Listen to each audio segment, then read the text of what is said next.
On Tuesday, January 31st, Merrimack Valley People for Peace invited 3 very special guests to speak at the St. Michael Parish Hall, including Harvard professor Elaine Scarry, Washington Post journalist Dan Zak, and anti-nuclear activist Sister Megan Rice. The talk was titled, "The Enemy is Us, The Perils of Nuclear Arms," and the trio spoke mostly about the work of Sister Rice and her involvement with anti-nuclear civil disobedience. The Journal was there to take a look.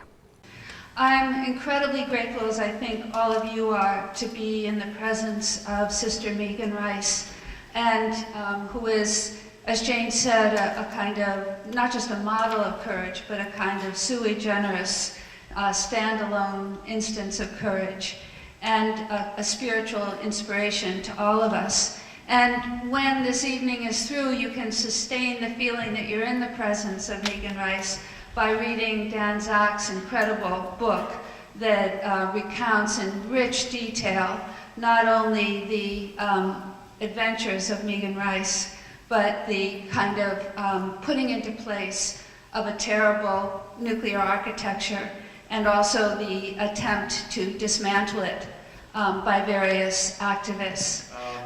It's a pleasure to sit between Elaine and Megan.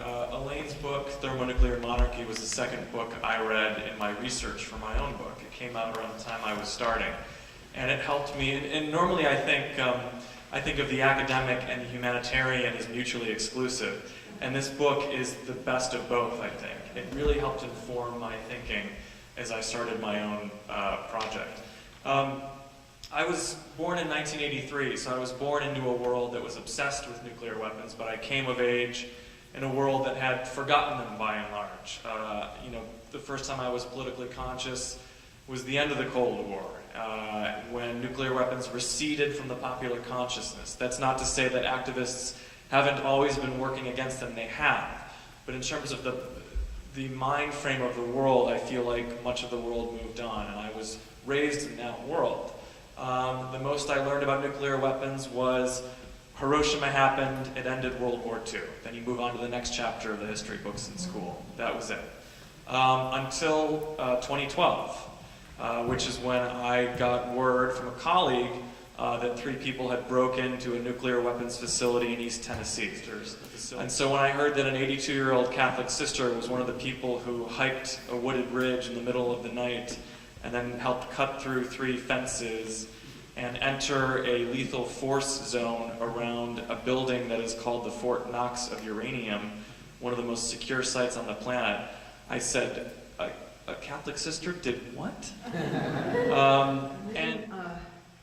also just wanted to say a little bit about the misconceptions of thinking, this was a courageous action. Truly, couldn't have been easier. Couldn't have been easier.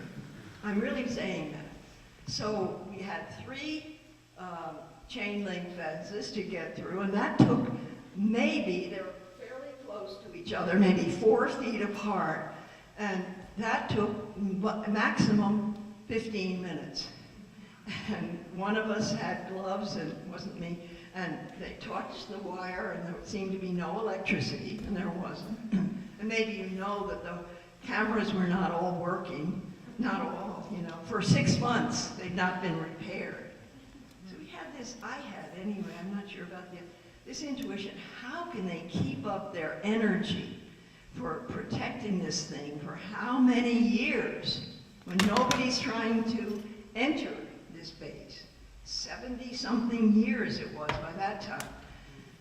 Anyway, so we got through very easily. We got in there, we put down our backpacks, took out our paint, and one started, stating the truth about this building, making it. I happened to have the crime scene tape, which I bought at the hardware store, and wrote nuclear crime scene on every place. So it had, danger, all along the whole tent. And we were able to hang that. There was something for it to hang a pillar around this tower, which was the security tower, jutting out from the rectangular, very long storage building, which is where the highly enriched uranium of this country, enough to build 100,000 nuclear bombs, is stored. Highly enriched uranium. What an important conversation. Well, you can catch this talk in its entirety on CAM Access, Channel 22 for Comcast subscribers and Channel 24 for Verizon. Or you can watch it on our YouTube channel. Just go to youtube.com and search North Andover CAM.